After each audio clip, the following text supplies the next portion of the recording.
Good evening. Welcome to the Board of Trustees meeting of the Long Beach Community College District for October 22nd, 2013.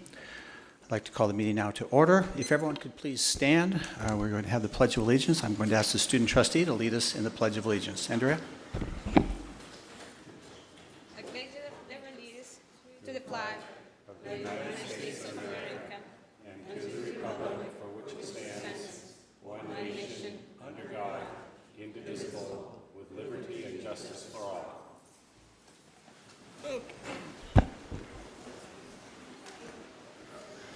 Thank you very much. Madam Secretary, could you please call the roll of the Board of Trustees? President Kellogg. Here. Vice President Clark. Here. Member Bowen. Here. Member Otto. Here. Member Uranga will be late. And Student Trustee Donato. Here. Thank you very much. The first item of business before us is the approval of the minutes for the meeting of September 24, 2013. Are there any corrections, additions to that? There's a motion by Trustee Otto, second by Trustee Clark. If there are no other additions, all those in favor of approval of those minutes, please indicate by saying aye. Aye. Aye. Opposed? That motion carries. Introductions. President Oakley.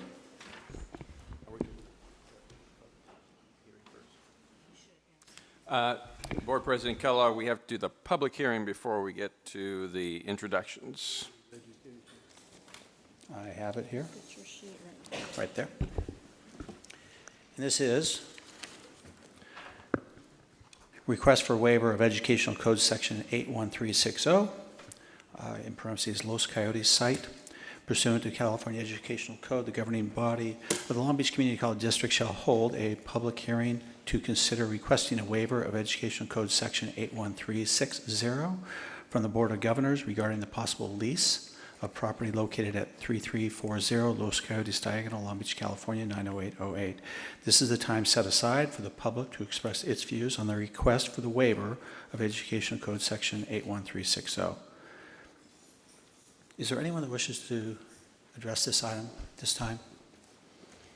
I just have a quick question. Trustee Otto.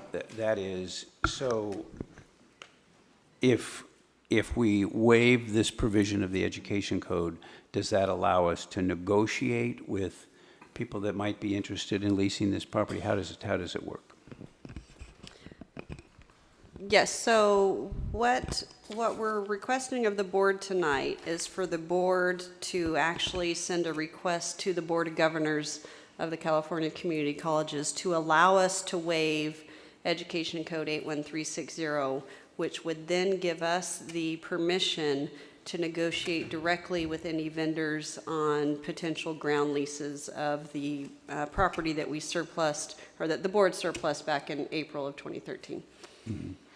And so what that means is, with regard to the Los Coyotes property, that we're not limited to an up and down or up or down discussion. We can actually, the district does the negotiating. How does it work? Correct. It would be an open negotiation that the district would have the leeway to seek out potential vendors and get the best deal possible for the district. Okay. Okay. And this item will be addressed by the board on item 12.8, where we actually have to do an action item. This is just the public hearing portion of it. I see no one, though, wishing to address the board at this time on this item, so I'll declare that the public hearing is now closed.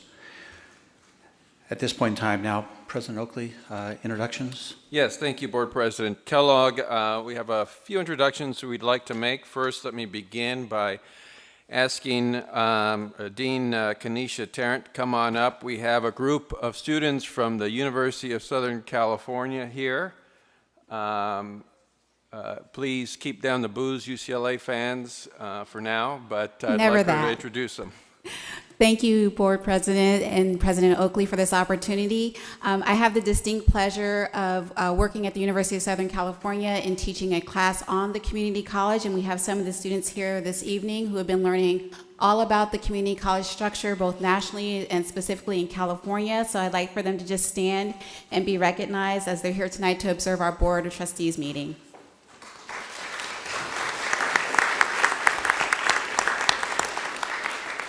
So thank you for that opportunity. All right, thank you and welcome. You picked a good meeting to come to.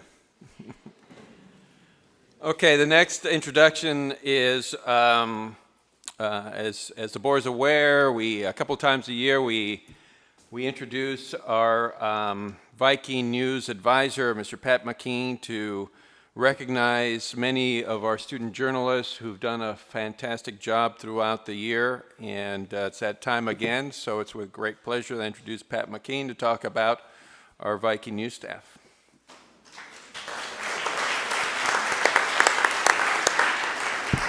Thank you. It's good to be among fellow Trojans, but I'm a UCLA dad too, so I can understand both sides of the house this time.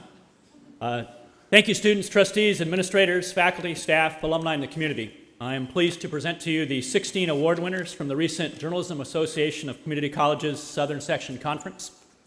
In an effort to save everyone's valuable time, may I please ask the audience to hold its applause until we have completed our entire report tonight. City Magazine, a collaborative effort from the photo, art, and journalism programs and the art and photo and English departments, won general excellence. The magazine was led by Editor-in-Chief Tonya Ciancanelli and advised by Morgan Barnard, Jeff Smeding, and Cindy Fry. The Online Viking, led by Editor Ariel Alcaraz and advised by Edgar Aguilar, Chris Viola, and me, also gained general excellence. Student Pierre Brehier of the art program won 3rd and 4th place for 2 illustrations in the magazine. Jesus Hernandez gained 3rd place for bring-in advertisement and 4th for infographic. Photographer D.A. Phillips won 4th place for feature photo and honorable mention for sports action photo. Leonard Kelly won 2 honorable mentions for news photo and bring-in photo. Madison Salter earned honorable mentions for broadcast news writing and opinion writing. Bacher Alduheim took 1st place for bring-in photo. Kristen Graft won 2nd place for sports feature photo. Katie Cortez took 3rd place for critical review. And Caleb Ellis earned honorable mention for feature photo. For at least 35 years, the art, photo, and journalism programs have routinely won at least 25 awards annually in state and regional competition, bringing positive recognition to our college. Also, we have our Journalism 20 beginning news writing students here tonight learning how to cover government meetings. We're also very proud of our overall journalism program accomplishments that span the entire 86 years of Long Beach City College. Beginning as the Wilson High loudspeaker in 1927, the Viking has continually educated students to become outstanding journalists and leaders in the community in a variety of fields. From Del Walker in the 1920s to today's students in the room tonight, our program also has produced Tim Grobady of the Long Beach Press-Telegram, who is an author and member of the college's Hall of Fame. Also Leo Hetzel, another Press-Telegram employee for many years and a member of our Hall of Fame. Others include Ann Roberts and Sherry Zampelli, have written books.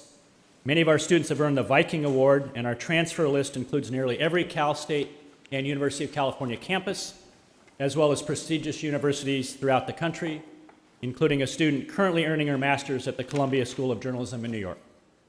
Our LBCC family has welcomed back dozens of Viking and City Magazine alumni as colleagues, including distinguished professors Craig Hendricks and Phil Schrottman. Recently retired photo advisor Jim Truitt earned outstanding colleague honors. Students like Amber Bobadilla have begun successful businesses, and Susan Schill earned part of the Pulitzer Prize at the Los Angeles Times. We're pleased to welcome back 2 of our legends, retired photography teacher Mike Jacobs, who was the photo advisor of City Magazine, and English and journalism teacher Nancy Redmond, who helped start the magazine. Our chair of our advisory committee is Susan Denley, the associate features editor of the Los Angeles Times. Our innovation teaching included the historical 3D edition last spring and continues now with Facebook, Twitter, Instagram, and for this homecoming on November 16th, live coverage by a large team of students is planned. At this time, I'd like to welcome to the microphone Rich Archbold, the public editor of the Press-Telegram, who will share some brief comments about other successful alumni.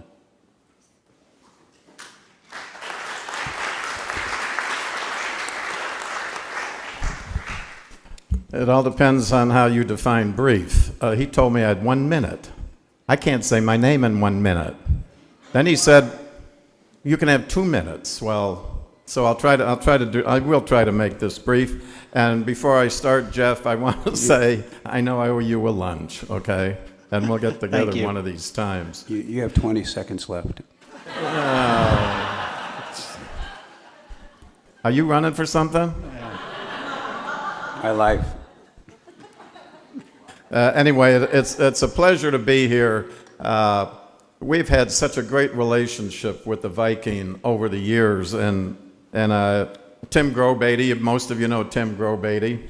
Beverly O'Neill still talks affectionately about Tim when he had the long hair and was a pain in her you-know-where, and he continues to be that, but he's also in your Hall of Fame, so you take the credit or blame for him. We have had more than 50 people from Long Beach City College working as reporters, photographers, designers, editors at the Press-Telegram in the last 20 or 30 years. And some of these names, I mean, they're just terrific people. Some of them are old. You may not know some of them. Doug, you might. Tom, you probably would know. Lee Craig was city editor. People like Don Borst. Some of the stars, if you will, have been Carolyn Ruskevich. Carolyn Ruskevich was longtime lifestyle editor, city editor, then managing editor, and she met her husband, Joe Ruskevich, who became known as Joe Roos and is a legend in his own right with the Road and Track magazine and a terrific auto race driver. Leo Hetzel is in the City College Hall of Fame. The list goes on and on. Mark Nero is here. I just see Mark is somewhere here in the audience, and he worked for us too.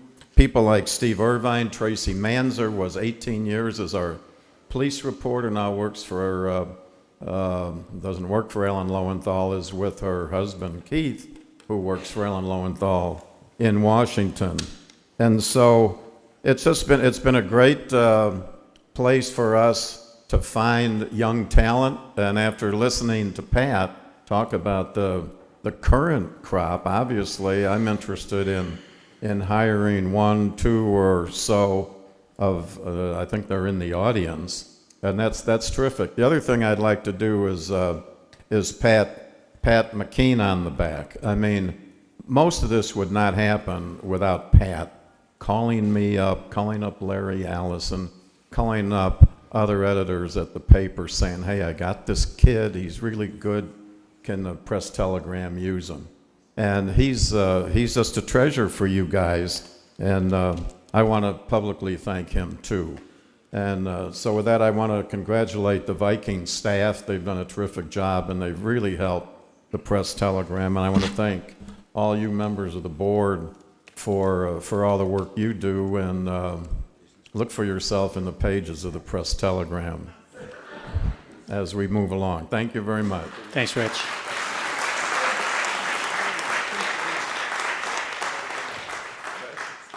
Thank you, Rich. Appreciate it. And thank you so much for the support of our administration, our faculty, our staff, the Board of Trustees for the continued support for our program. As I close at this time, part-time faculty members Chris Viola, Javier Mendoza, Cindy Fry, and Kevin Sullivan are going to make a handout distribution of some of the accomplishments in a written form. Appreciate their help. Thank you for again holding your applause. Congratulations to all our winners tonight.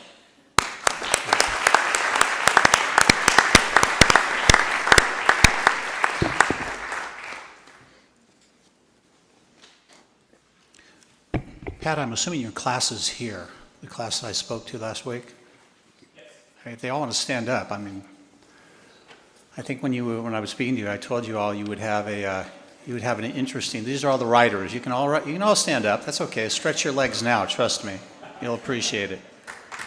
Welcome.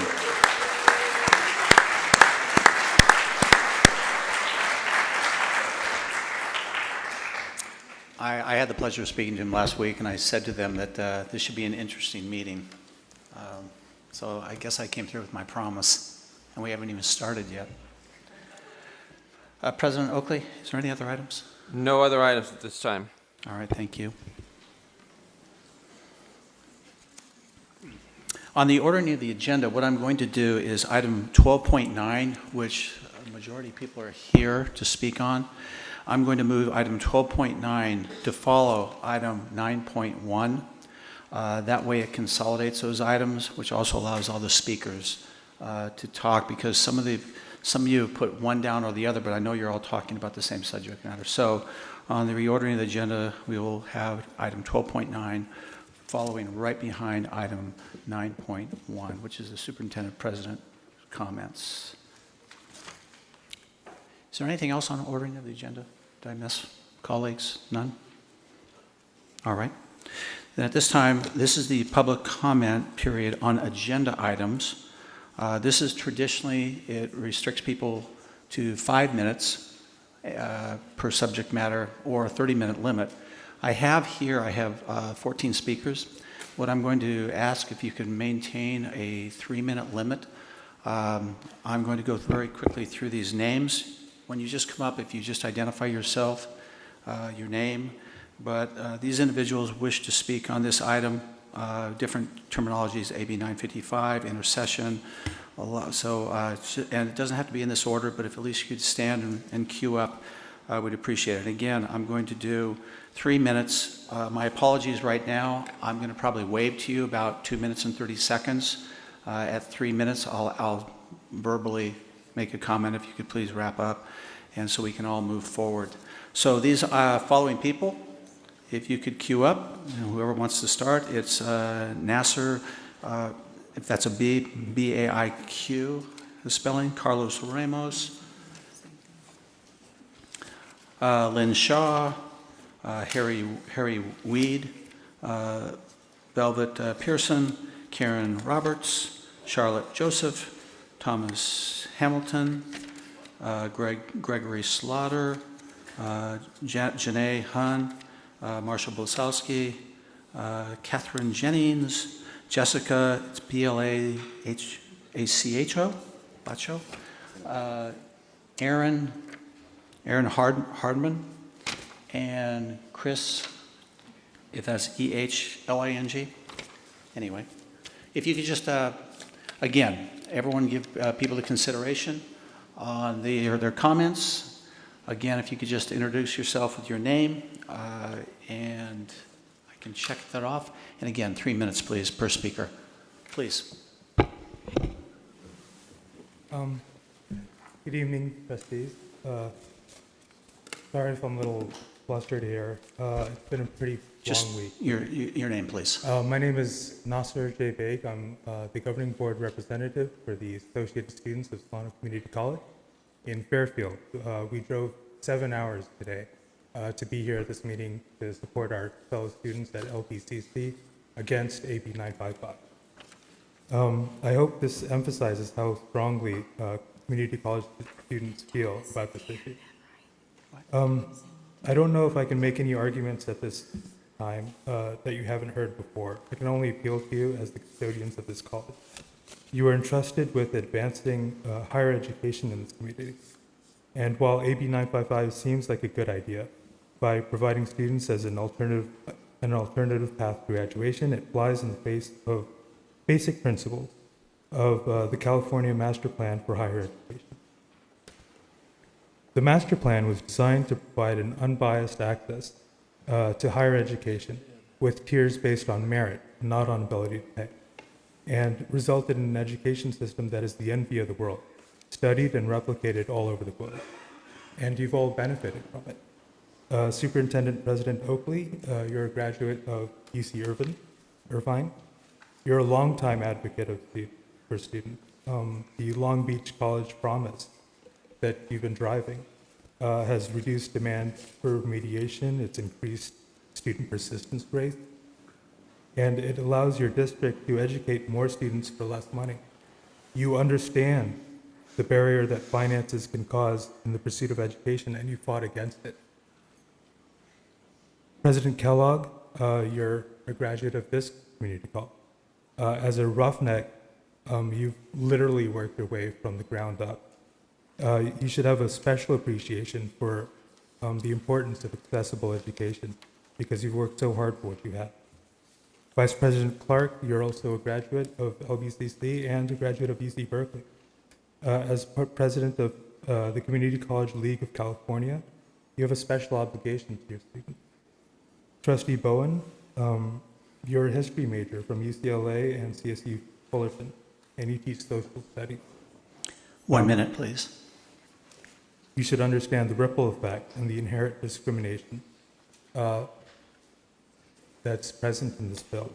Trustee Uranga, who's not present here, chair of the American Community College Trustees and the first Latino to serve as such, he should understand that minorities like me need every advantage we can get. And Trustee Otto, as a graduate of Stanford, you're kind of a nerd. But as a lawyer, you should understand precedent and slippery slopes and the concept of stare decisis. A bill is never a bill, it's a gateway. And this is a dangerous slope. I beg you, listen to your student. You don't have to do this. Thank you. Thank you. And thank you for coming down. I know that's not an easy drive. Name for the record, please. Good evening. My name is Carlos Ramos, and I teach sociology here at Long Beach City College, and I'm speaking in opposition to AB 955. Beyond the problems with the bill itself, which I'm sure others will get into in more detail, I'm deeply concerned about how the decision was made to place LBCC on the list of pilot colleges initially, and the decision to make LBCC a de facto sponsor of this legislation. As a faculty leader, I have come to understand the importance of our shared governance principles and collegial consultation practices. And these ideals and practices are not incidental to our college. They have been codified into our ed code and into our regulations because they are essential to what we do and what we are as a public institution of higher education. They reflect the best ideals of our democracy, ensuring that all constituent groups have a voice, an opportunity to discuss and deliberate, and to provide input, especially with decisions that will heavily impact professional and academic matters and our students' success. In this case, with regard to AB 955, this consultation simply did not occur. The decision to place LBCC on the list of pilot courses and to make LBCC a de facto sponsor of the bill appears to have been made by one person, without input from faculty, staff, students, and the larger community, your constituents. This board did not hold a vote on this matter. I know for a fact that the Academic Senate and Union were not consulted. And as far as I know, the ASB was not consulted. And I actually brought up this concern to Trustee Clark, and he told me that the trustees had received assurances from the president that participating in this experiment was in the best interest of the college. In an email message, President Oakley gave the faculty assurances that we would be given an opportunity to provide input after the passage of the bill, of course. And he also assured our low-income students that he would secure funding from outside foundations to help allay concerns about the considerable increase in fees. This, to me, represents a breakdown in our shared governance process. Regardless of intent, one single person should not be able to make a decision of such import for the entire college and the community. We as faculty, students, staff, and trustees should not accept assurances as a substitute for genuine consultation and collegial decision-making process, especially with decisions of this magnitude. Or if we do, we will have failed to uphold the shared governance principles and practices that define our college. Of the 6 original community colleges listed in the bill, 2 have been deemed ineligible. Another 2, Pasadena and Oxnard, after careful consideration, now officially oppose the bill. And at Crafton Hills College, the board has decided to consult with faculty and students before implementing the AB 55 two-tiered fee structure. Please bring your comments to a close. In light of the considerable problems inherent in AB 955 and the complete lack of collegial consultation in the decision to list LBCC as a participating institution, I urge this board to follow the lead of Pasadena City, Oxnard, and Crafton Hills and halt the implementation of this bill at Long Beach City College. Thank you. Thank you, Carlos. Next speaker, please.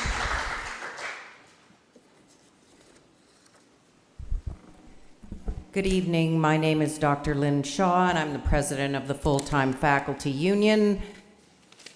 I come before you tonight because students and faculty are opposed to the two-tiered tuition system. We, along with the Community College State Chancellor, have long opposed this bill. It is a privileged pathway of broken promises. I don't know how anyone can think that dramatically raising tuition is a way to create educational access for our students and our community. Implementation of a two-tiered structure will create a system of apartheid, one high-cost system for the rich and the regular low-cost system for everyone else. This is not a good solution to underfunding our educational system. It is a disaster that will further divide us and take us down a path of catering to only those who can afford an exorbitant tuition. Please keep the community in community college. Do not implement AB 955. Thank you, Lynn.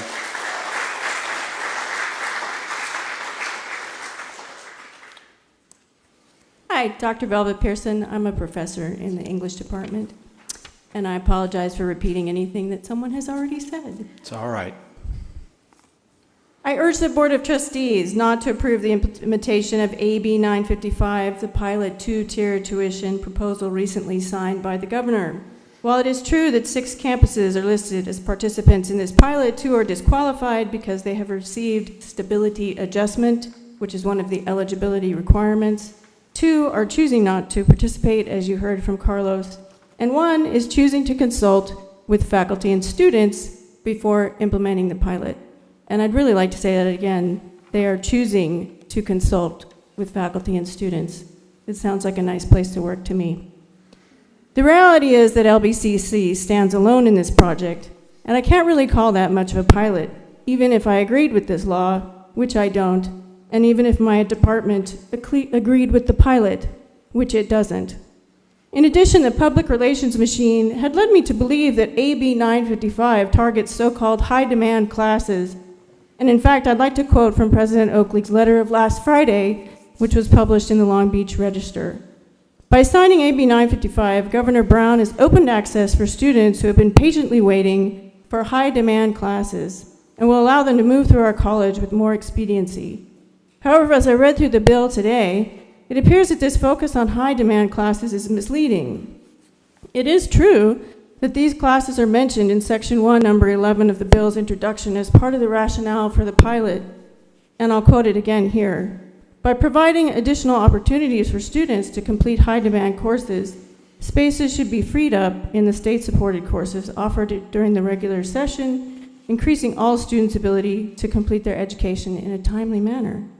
But in fact, later on in the bill's text, item 5 of Article 2.3, which is the section that describes the characteristics of the program, it clearly states, quote, "The program shall apply to all courses leading to certificates, degrees, or transfer preparation."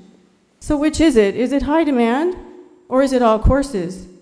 It seems to be all courses when I read it, but if that's the case, isn't that a violation of the community college mission? Finally, the English department is in unanimous agreement that offering classes in 5 weeks is pedagogically unsound, so high demand or not, my department has no classes to offer during such a winter intersession. And further, the department disapproves, again unanimously, in a department meeting just held today, of creating any kind of two-tier tuition scheme. I ask the Board of Trustees to support our students and vote down this pilot. Thank you. Thank you.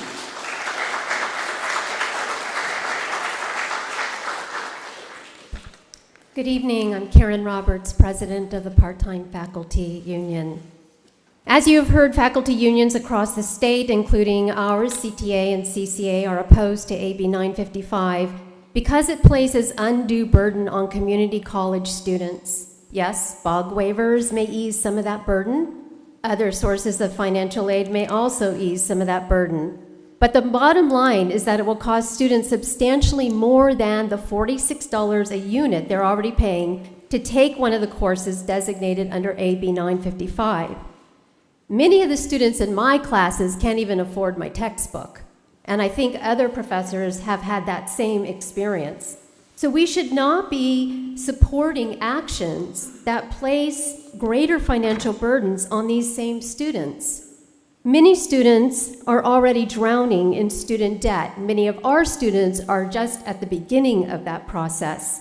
So let me give you some statistics. According to the National Center for Education Statistics, student loan debt has increased 500% between the years 2000 and 2013. It has jumped from $200 billion to $1.2 trillion nationally. Studies have shown that student debt reduces lifetime wealth. More than the national $1 trillion in total outstanding student debt puts an average debt load of $26,000 on individual graduates and adds up to $890,000 in lost retirement savings and home equity over a lifetime, and $4 trillion in lost national wealth. Community college are supposed to level the playing field for all students. The mission of this college is not about wealthy students who can afford to pay. LBCC leadership needs to reimagine the community college. Public education is necessary for a functioning democracy and economy. Public education should not become a private burden with high costs that are shifted onto our individual students. We should help our students have financial mobility once they graduate, not financial nightmares.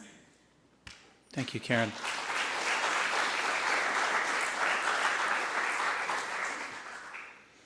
Good evening. Good evening. I'm Gregory Slaughter. I oppose the implementation of AB 955. The implementation of this program is ignoring the wishes of our students, faculty, classified staff, as well as the overwhelming majority of our community. Our superintendent has used our veterans as a defense for the recipients of this program. If you take a look at the GI Bill, the first part is that for the post-9/11 veterans of the GI Bill, it pays all tuition and fee payments for in-state students. The implementation of this program simply raises their tuition, and it passes on this load to our taxpayers and adds to our national debt. If you look at Part 2 of this, the Montgomery GI Bill, which covers our reservists, who more and more are being called to action and duty in this country for serving over 30 days, they're on a fixed income level for the GI Bill. This will dramatically hurt them. I am a veteran. I served during wartime, and I used the GI Bill to attain my degrees. We cannot go forward with this and just simply pass the bucks on to our taxpayers. Listen to the community and stop the implementation of this program at Long Beach City College. It's been opposed by every community college faculty group in the state of California. It's been opposed by the Chancellor's office, and it's been opposed by every single student associated government group that has gone on record. Listen to the community and stop this program. Thank you.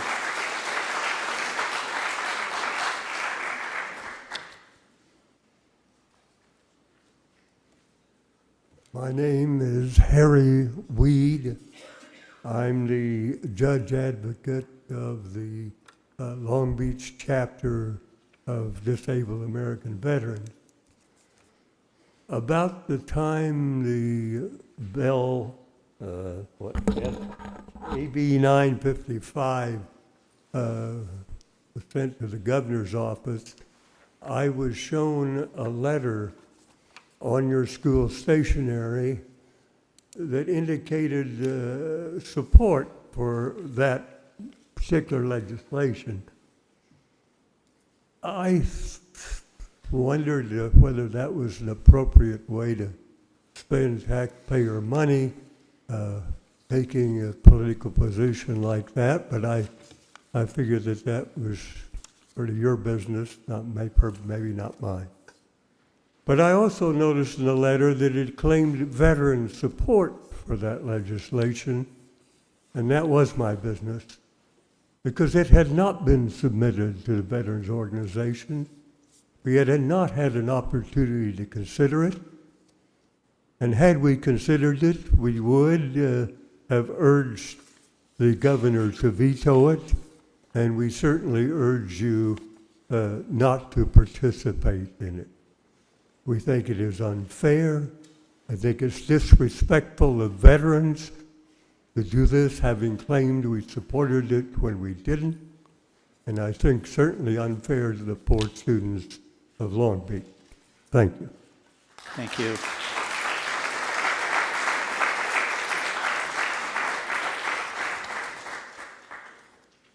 Good evening. I'm Dr. Marshall Blasowski. I'm a retired USC professor, and also I taught here as an adjunct faculty for 2 years. I'm just glad that there was some coverage today in the press telegram. I hope that that has brought some people out. You know, students have held protests, they've lobbied the legislature and the governor. The Faculty Senate has opposed AB 955. The Chancellor of the Community College System opposes AB 955. This bad legislation hurts students and the community. Long Beach City College promotes equitable student learning and achievement. Of course, some of that equitable student learning has already been discontinued by the 11 programs that were discontinued the beginning of this year. Now, I taught a course called Allied Health 61, Introduction to Healthcare. It was basically a bottleneck course. Students had to pass this course to get into the radiology technician program. Implementing AB 955 is a blow against equitable student learning. The well-off students, those who have access to resources and credit, will be able to jump the line and get courses they need to graduate or to enter programs like the radiology technician program. The poorer students with fewer resources will have to wait or defer their education. The Board of Trustees, by voting to implement this program, will be taking a position that hurts the students of Long Beach City College. This also shows disregard for those thousands of parents who see Long Beach City College as a place that their children can get a chance to become productive members of society with a decent future ahead of them. Thank you.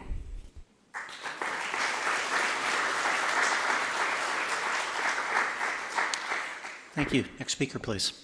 My name is Erin Hardiman, and I'm currently a student here at Long Beach City College. I just came from class, as a matter of fact. This is my first semester here. I actually just came. Last semester, I was attending Pasadena City College, and now I'm wondering if I made a mistake.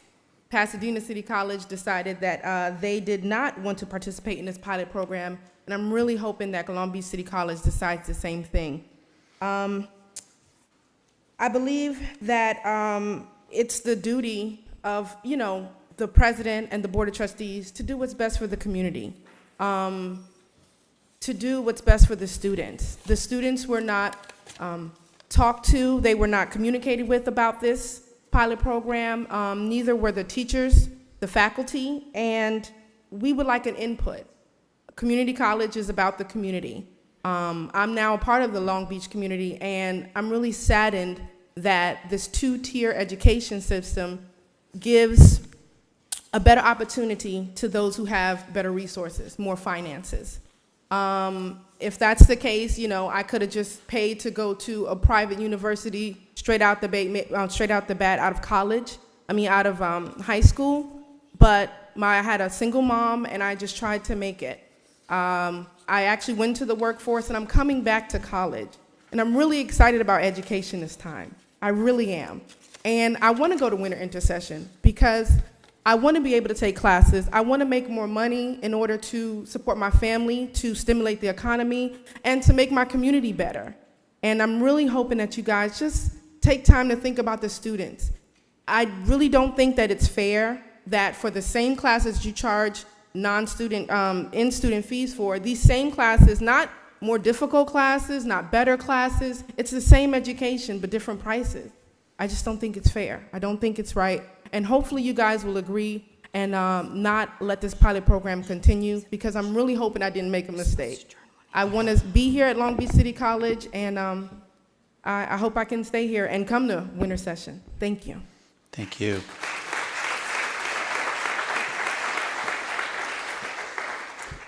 Before the next speaker, I'm looking, that's okay, you can come to the podium. I'm seeing 4 people. I also have Charlotte Joseph, who now I do see. Is there anyone else that wanted to speak to this item? If you can just stand up over there then. And you took out one of these cards? Okay, I just want to make sure they weren't lining up. So go ahead and line up there behind Charlotte Joseph. All right, I'm sorry, go ahead. Name for the record, please. Good evening. My name is Chris Ailing. I'm also a student here. Erin and I are in the same class, even though I don't really know her that well. We just found out about this meeting, and I don't want to mince words. I don't want to beat a dead horse, and I don't have a lot of prepared statements. But honestly, this bill really disgusts me. I mean, and that's not hyperbole. I'm not trying to say that to evoke some emotional response. It literally turns my stomach that you're pricing people out of education, and you're making the decision to do it. And I'm getting emotional now thinking about it. And it flies in the face of exactly what this institution is here to do. It's here to serve the community, and it's here to give people an outlet to better their lives and to make themselves something that they're not and they want to be. And I don't want, when I transfer to a 4-year institution, I apologize. I don't want to look back at my time at LBCC as a burden or a roadblock or a hurdle, something I had to overcome, an obstacle in my education. I want to see it as a stepping stone. I want to see it as something that helped me get where I want to go. And I too am a veteran, and again, I don't want to beat a dead horse, but I'll tell you, you don't have this veteran support, you don't have this student support, you don't have this faculty support, and you don't have this community support to do this community. It is unfair, and it is wrong. I apologize.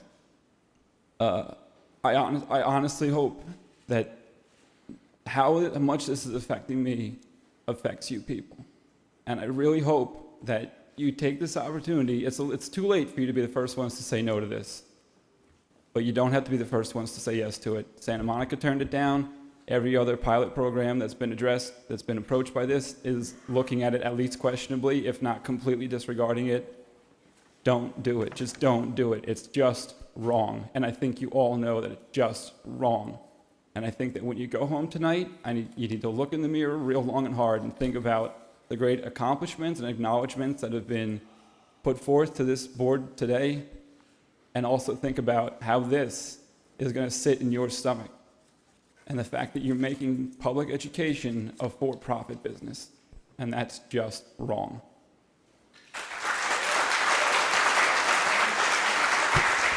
Thank you, Chris. Next speaker, please. Good evening. My name is Jessica Bracho. I'm a student here at LBCC, and I'm happy to say I hope to graduate at the end of this year. It hasn't been a difficult road going to school in Long Beach. We're a city that is very progressive. We passed Prop 30 in the state of California. We fought for Measure N in Long Beach to the living wage. This is a city that is proud to stand for equality. And we are lawmakers and policymakers that are at the forefront of innovation. And I would like to think of Long Beach as a model for the rest of the nation and for other nations around the world, to say that Long Beach is doing something really great. They really care about the people living in Long Beach. And a lot of the people living in Long Beach happen to be students. We're here at this college to make better lives for ourselves and to be contributing members of the community. A lot of single parents, mothers and fathers, a lot of returning students, a lot of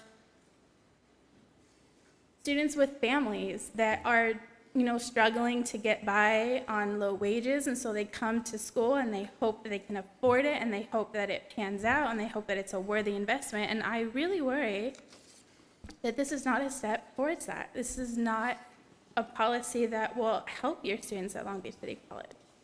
I've met a lot of people who have difficult financial situations. Some of us have mentioned that they can't pay for their textbooks, they can't pay for food.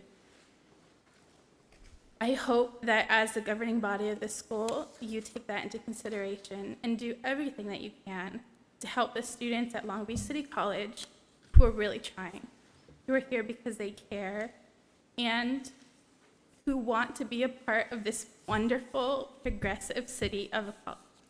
Thank you. Thank you, Jessica.